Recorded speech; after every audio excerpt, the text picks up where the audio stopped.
We've talked a lot about the Duke men's basketball team as they gear up for 2023. But what about Kara Lawson and the Duke women's basketball squad? Still have a lot of big goals and expectations going into the new year. We talk Duke women's basketball in just a moment on Locked On Blue Devils. Hi, everybody. Dick Vitale. Hey, make sure you listen, man, to Locked On Blue Devils with J.J. Jackson. He's awesome, baby. You are Locked On Blue Devils, your daily podcast on the Duke Blue Devils, part of the Locked On Podcast Network, your team every day.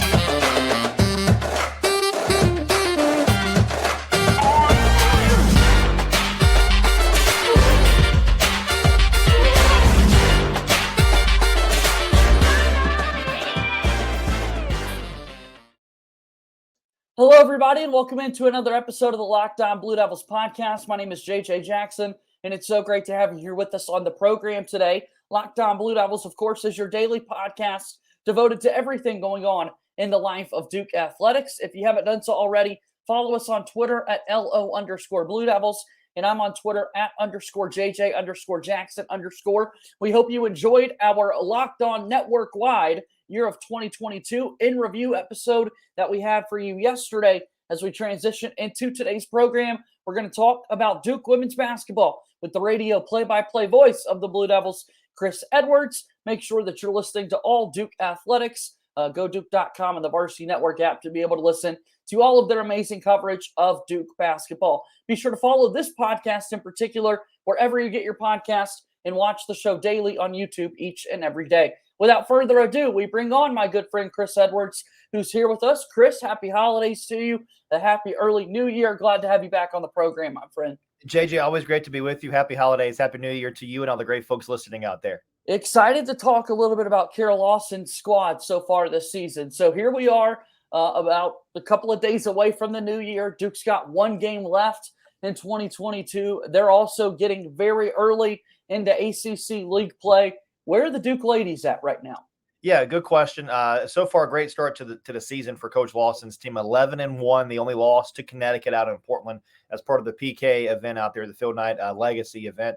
Then Duke rebounded from that. They beat Oregon State a couple nights later. Some quality non-conference wins for Duke. Oregon State, a Power 5 opponent. They're going to be pretty good, I think, by the time you get to the end of the season. And then you look at a couple of road wins that Duke has already secured in the non-conference. They beat Toledo, a team that won the MAC last year. They're probably going to win the MAC again this year. They went deep into the WNIT last year as well, so that's a good quality road win. They're already up over into the top 50 of the net, so that's going to help the Blue Devils a ton. Another quality road win at Florida Gulf Coast, who's always one of the best teams in the ASUN. As a matter of fact, when Duke played Florida Gulf Coast, they were one of the top two teams nationally in the mid-major top 25. So that's going to be another win that I think is going to come back to help the Blue Devils later on. And then you mentioned at the early start to ACC play, Duke beat Virginia just before the holiday break at Cameron. It was Virginia's first loss of the season. They came in 12-0. Blue Devils knocked them off by 14. And they're really getting contributions from a lot of different people. And I think the thing that's been most exciting for the coaching staff is that they've been winning with defense. They're one of the best defensive teams nationally. They're top 5 nationally in field goal percentage defense. They're top 5 nationally in scoring defense. What does that mean? Well, that means they're not giving up a whole lot of points. Yeah. They lead the ACC in points, fewest points allowed. So I think that's been a big sign of encouragement because Coach talked about it last year, just how this team struggled, especially down the stretch defensively. And that was a point of emphasis for Duke coming into this season, was to be a better defensive team. Duke was able to do that. They secured some better defenders out there. And I think that's been the biggest bright spot for me, is how well they played defensively on a night in, night out basis. And I think you could really say that for the men's squad this season too, Chris, which is really surprising because we know that John Shire's bunch has so many newcomers, and that's typically one of the last things that comes together is the defensive communication and that sort of thing. So to hear the same thing for the Duke women's basketball team, top 5 nationally, as you said, in so many defensive categories and statistics, why have they been so good on that end? Yeah, I think it's just been a point of emphasis, that they were such a poor defensive team down the stretch last year that when Coach Lawson kind of evaluated things at the end of the season, she said, we've got to be a better defensive team. Yeah. And Coach and I have talked about this during some of our conversations pregame and also at the radio show.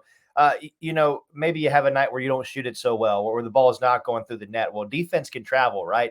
It's kind of like the baseball analogy. What wins championships? Pitching and defense in baseball. What keeps you in games on a basket when you're not shooting it well? It's your defense. If the other team can't score, it buys you some more time to figure out your offense, right? So I think that's one of the big reasons that defense was such a big point of emphasis for this coaching staff this year. So we take a look at this Duke women's basketball team on the defensive end. It certainly excelled. When you take a look at what Duke has done offensively, though, what have been some of those strengths? Yeah, I think it's balanced, JJ. I think that's kind of the name of the game and the story of the season for the Blue Devils. I mean, they're so balanced. We talk a lot about depth. There's, 17, 18 people on the roster. And it's not just that you've got these people on the roster. It's that everybody up and down can contribute. It's quality depth. Now, as you get deeper into league play, roles are going to be more defined. The rotation is going to shorten. All of those things. Minutes for certain players might go up. I mean, that's just kind of the nature of ACC play and how good the league is, where that's just the way basketball works when you get into January and February, right? But it's been not by committee because the Blue Devils have so many talented people, but there's so many different players that can lead you in scoring on a night in, night out basis. It could be Celeste Taylor. It could be Elizabeth Balagoon. It could be Kennedy Brown. It could be Cheyenne Day Wilson. It could be this player, that player. There's so many options for the Blue Devils. And we've seen that already in the non-conference where maybe one person leads the Blue Devils in scoring for a couple games and it's somebody else for a couple games and it's somebody else. I think that's going to help the Blue Devils as we get into league play. Balance. That's awesome to hear. I mean, that's what any coach really wants to have because much like defense traveling, sometimes there are nights where a certain player doesn't have it, and then you need someone else to be able to step up, and that certainly has helped. Yeah, and then there are certain nights where maybe a particular team is a bad matchup for one player, but an easier matchup for another player. Just, the way the game goes. So we're talking about the Duke women's basketball team and their start to the season. I want to talk a little bit more about some of the newcomers who are contributing this year, and we'll do that after our first time out here on today's episode of Locked On Blue Devils. Locked On Blue Devils here today is brought to you by our friends over at BetOnline, our absolute favorites, as you can find all of the latest odds, news, and scores. It's your number one spot for all of that. Get every professional and amateur league out there, from pro football to all of these college football bowl games. We do know Duke football's got that Military Bowl a little bit later today against UCF. Basketball, the World Cup just finished, and they had you all covered with the odds there at BetOnline. If you love sports podcasts, you can find those as well at BetOnline, the fastest and easiest way to get all of your betting information. Head to the website today or use your mobile device to learn more. BetOnline, where the game starts. As we move forward here on today's episode of Locked On Blue Devils, I'm JJ Jackson alongside Chris Edwards. Let's talk a little bit about your coverage again for Duke women's basketball. How can folks listen to you? How can they take in every single thing that is Duke women's basketball? Yeah, appreciate you asking. Locally in Raleigh and Durham, we're on 620 AM, and then you can listen anywhere worldwide, as you mentioned earlier, on the Varsity Network app. It's a free download. Just download the app, search for Duke women's basketball. You can listen to every Duke sport there on the Blue Devil Sports Network from Learfield. And then you've got a radio show that you do with Coach Lawson, right? Coach and I do one basically every week, give or take. I mean, we're doing 8 shows total. We've already had our first 2 shows, so 6 more. And they're at Grubb in Durham, right there by campus. You can check goduke.com for all the dates and all the times. Most of them are from 6 to 7. We've got one a little later in the year. That's from 5 to 6, but primarily from 6 to 7 at Grubb.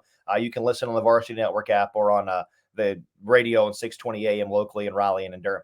And always fun conversations with Coach Lawson, who's got a couple of newcomers this year as well, much like the men's basketball squad. Highlight some of those newcomers, Chris, before we talked at the beginning of the season. Some unknowns, as you know, every year when you don't know what to expect from certain players. Yeah, absolutely. And, look, the Blue Devils have done a really nice job this year of blending the transfer portal with recruiting some really talented rookie players too, right? I mean, that's kind of the name of the game now. And you look at players like Reagan Richardson, who's had a really big impact for the Blue Devils already this year. She's a transfer from Georgia. Another talented freshman, Ashlyn Jackson, who leads Duke in three-point field goal percentage as they get ready to wrap up the 2022 portion of their schedule. She's having a great rookie year. I think about a player like Kennedy Brown and Mia Heidi, who have really contributed to Duke's presence in the post, and they both play great individually. Coach has talked about how she views those 2 players as maybe one position, like one center position, and they've really contributed in a big way for the Blue Devils. You look at Jordan Oliver, too, which I think is kind of the key for the Blue Devils right now. Jordan was here last year. She didn't play. She was injured. but she had a chance to absorb all of those things and be in the system on the bench. And you're seeing those pay off. Jordan's come off the bench the last couple of games. She's top 5 nationally in assist to turnover ratio, leads the ACC in that category, and really done a nice job of managing the offense for the Blue Devils. And that frees up players like Celeste Taylor or Cheyenne Day Wilson to create their shot at times this season too. So it's a really nice balance of newcomers in the sense that they're rookies, but also newcomers in the sense they're transfers from other programs, and they've all been coached incredibly well at their other programs. And I think that's allowed them to step in and take a giant step forward with this program. It really is a new day and age when you've got all the transfers. And then, as you said, the rookies coming into play in your freshman year, trying to learn the new speed of the college game and being able to blend everybody together. It takes a really good coaching staff in order to make all of those things happen. We talk so much about Kara Lawson, but Chris, if you will, something that I quite honestly haven't asked you frequently about here on Locked On Blue Devils, the rest of the coaching staff. People love following what that men's basketball assistant coaches, their former players and faces that you recognize for John Shire's bench. What about Kara Lawson's bench? What can you tell us? Yeah, a really experienced bench there, JJ. I mean, she's got a couple of really, all 3 coaches are really veteran coaches. Winston Gandy, who coached in the NBA for a while before he came to Duke, also coached at Rice. He's one of Duke's 2 associate head coaches, along with Tia Jackson, who's in her second stint as an assistant at Duke. She was here with Coach Guest, of course, when Duke was making that first initial push to all those Final Fours back in the mid to early 2000s. Then went on to coach at Miami and several other places, and has had a great career as a coach. And she's become a great instrumental piece for Coach Lawson's staff. And Karen Lang, who spent a lot of time at Georgia as an assistant coach with Joni Taylor. She's at Duke now. This is her first year, and she's made a huge impact as well. So I think that's kind of the underrated part, as we've talked with Coach about this on the radio show a few times, of how important those recruitments were in her mind. She said those were the most important assignees that I got, was to have these coaches come and take a chance on someone who hadn't coached a whole lot, and to share her vision and share where she has the program going, what her direction is. And I think those 3 people have been a big brain trust for the Blue Devils and a great sounding board for Coach. Really cool to hear. So the Duke women's team, as you said, off to a really good start. Just 1 loss so far to UConn out there in Portland. Looking at the ACC so far, what's kind of the pulse of the league? It's good. I don't think that surprises anybody.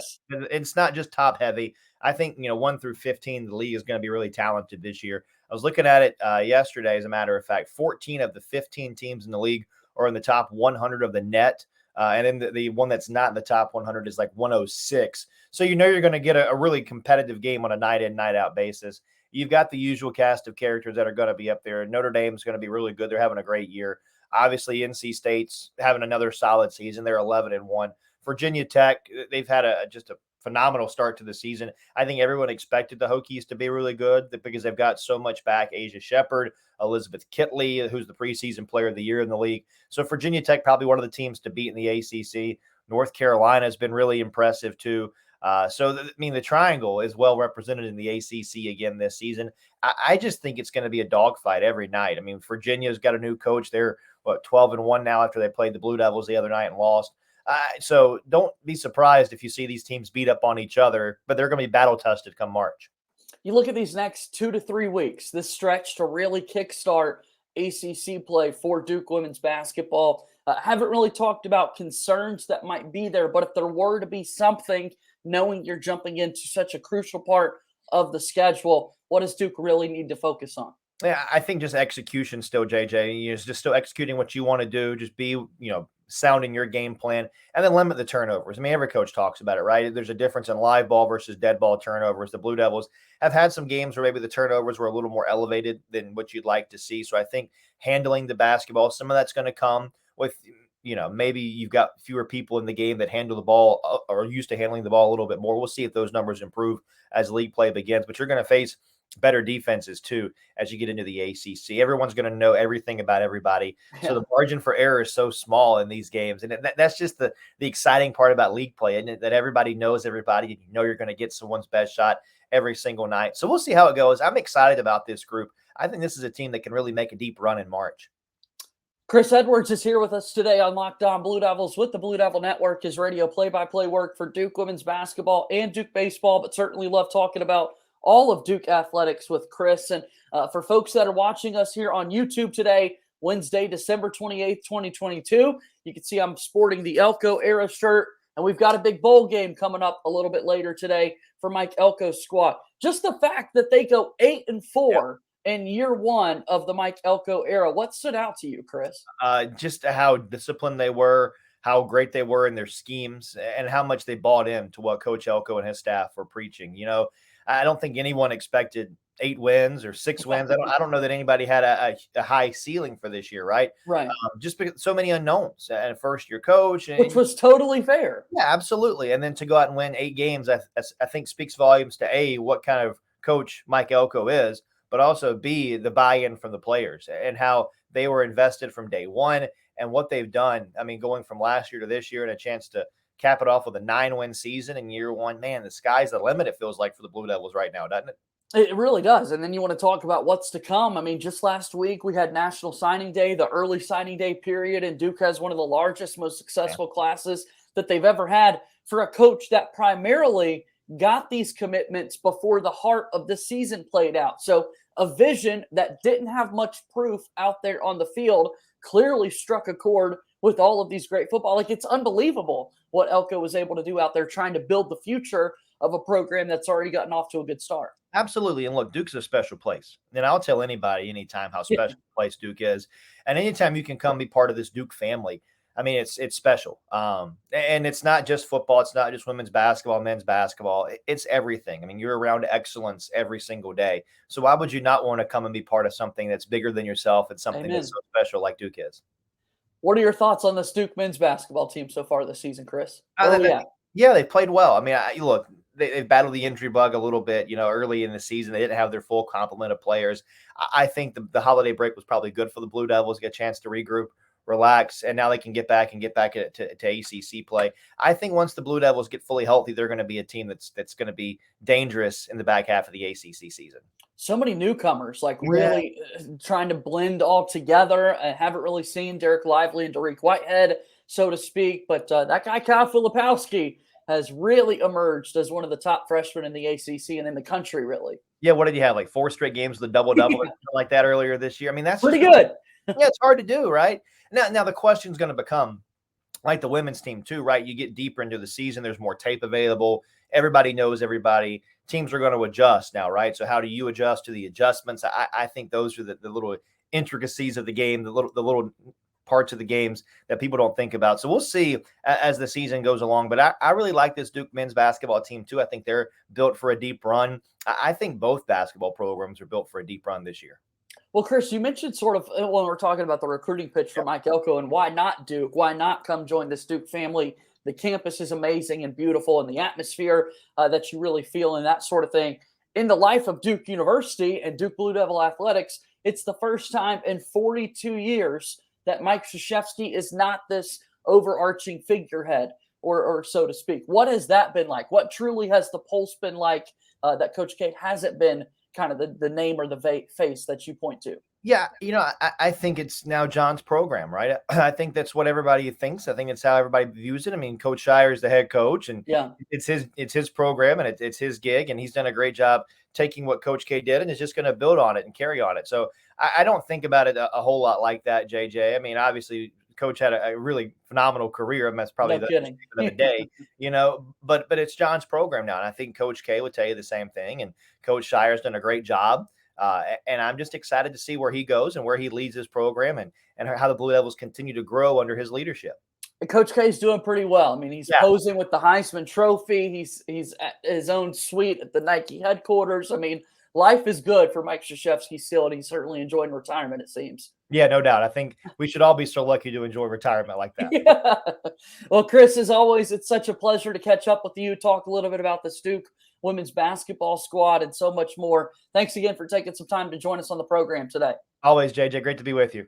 That's my good pal, Chris Edwards, joining us on today's episode of Locked On Blue Devils. Make sure you're listening to him with Duke women's basketball. Go Duke.com to see their full schedule of when you can catch the next game. That's going to do it for today's show. Best of luck to the Duke football squad in the Military Bowl a little bit later today against UCF. We're back at it tomorrow. My name is JJ Jackson. Thank you and good day.